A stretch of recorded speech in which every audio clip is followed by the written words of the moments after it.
High, welcome to my channel. আজ আমি একটা নর্মাল মাটির টবকে নিজের মতো করে পেন্টিং করে নেব।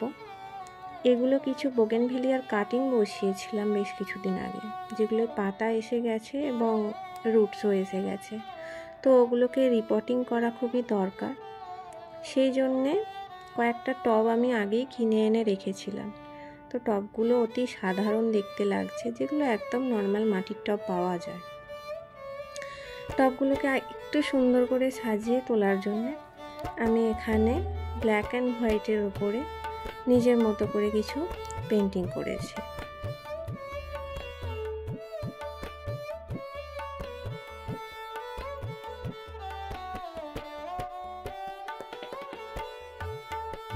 ফোক পেন্টিং স্টাইলে যেরকম লতা পাতা, বিভিন্ন রকমের ডিজাইন, পাখি, মাছ, এই সমস্ত আঁকা হয়, আমি সেরকমই কিছু নিজের মতো করে এখানে এঁকে নিচ্ছি।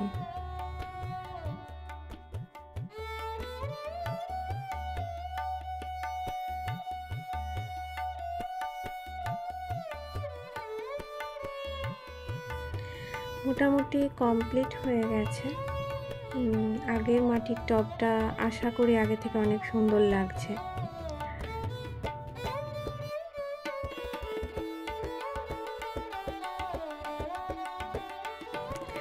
টবটা আমি রেখে দেব কিছুদিন, 2-4 দিন পরে আমি বোগেনভিলিয়াগুলো রিপোর্ট করব। আজকে আমি কিছু ক্যালাডিয়াম এবং সিঙ্গোনিয়াম নিয়ে এসেছিলাম একজনের বাড়ির জঙ্গল পরিষ্কার করার সময়, তার থেকে চেয়ে। তো সিঙ্গোনিয়ামটা বাঁচবে না, ওটা খারাপ হয়ে গেছে, কোনো রকমের রুট ডেভেলপ করেনি, কিন্তু ক্যালাডিয়ামটা ঠিকঠাক আছে। আর আমার কিছু গোল্ডেন পথসের কাটিংও আমি রেখেছিলাম, সেগুলোকেও আমি রিপোর্ট করে নেব আজকে। এই কন্টেনারটাও রঙের কন্টেনার ছিল, যেটাকে আমি ওয়ালপেপার আটকে এটাকে একটু সাজানোর চেষ্টা করেছি। তো মোটামুটি আজকে কাটিংগুলো রিপোর্টিং করা কমপ্লিট। আজকের মতো বাই। নেক্সট ভিডিওতে ফিরে আসছি নতুন কিছু নিয়ে।